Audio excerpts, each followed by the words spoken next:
আসসালামু আলাইকুম এভরিওয়ান, আমি শিখা। আজকে আমি দেখাবো কিভাবে কাঁচা আম সংরক্ষণ করতে হয়।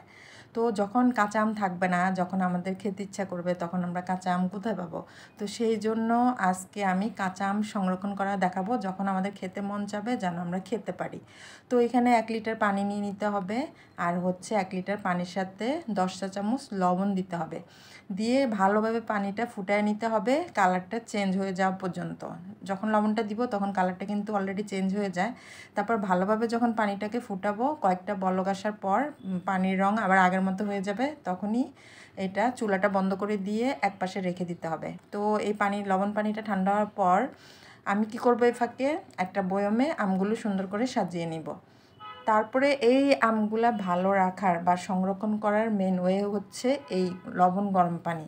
মানে এই লবণ গরম পানিটা দেওয়ার ফলে একদম 7 থেকে 8 মাস, প্রায় 1 বছরের কাছাকাছি এই আমটা আপনি সংরক্ষণ করতে পারবেন।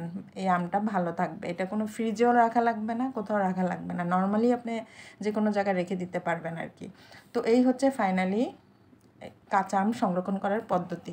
তো ভিডিওটা ভালো লাগলে অবশ্যই লাইক কমেন্ট ফলো দিয়ে সাথে থাকবেন। আপনার সবাই ভালো থাকবেন। আল্লাহ হাফেজ।